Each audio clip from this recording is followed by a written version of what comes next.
بہادر ماں حضرت عبداللہ بن زبیر رضی اللہ تعالیٰ عنہ نے جب بنو امیہ کے مقابل حجاز میں اپنی خلافت قائم کی اور حجاج نے ان پر بڑے سر و سامان سے فوج کشی کی تو ان کے رفقا نے ان سے علیحدہ ہونا شروع کر دیا۔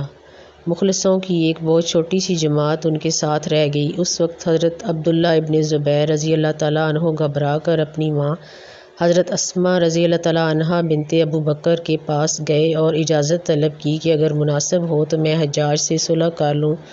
بہادر ماں نے جواب دیا، فرزند من، اگر تم باطل پر ہو تو آج سے بہت پہلے تم کو صلح کر لینی چاہیے تھی، اور اگر حق پر ہو تو رفقا کی کمی سے دل برداشتہ نہ ہو۔ حق کی رفاقت خود کیا کم نصرت ہے۔ ابن زبیر رضی اللہ تعالیٰ عنہ ماں کے پاس سے واپس آئے اور تمام ہتھیاروں سے سج کر ماں سے رخصت ہونے آئے۔ ماں نے سینہ سے لگایا تو جسم بہت سخت نظر آیا۔ پوچھا کیا واقعہ ہے؟ فرمایا میں نے دوہری زرہ پہن لی ہے۔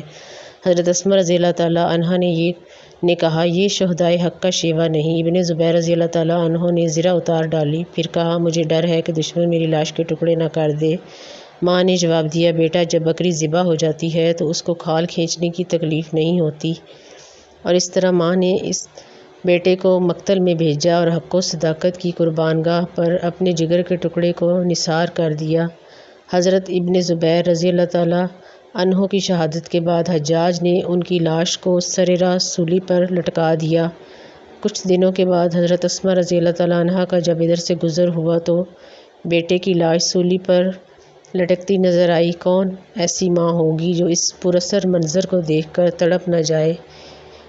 لیکن وہ نہایت بے پرواہی کے ساتھ ادھر سے گزر گئی اور لٹکی لاش کی طرف اشارہ کر کے یہ بلیغ فقرہ کہا کہ اب تک یہ سوار اپنے گھوڑے سے اترا نہیں۔ اس روحانی شجاعت، اخلاقی جرأت اور بے مثال صبر و استقلال کا نمونہ کہاں نظر آ سکتا ہے؟ یہ گزشتہ بہادر خواتین اسلام کے کارناموں کا ایک دھندلا سا خاکہ تھا۔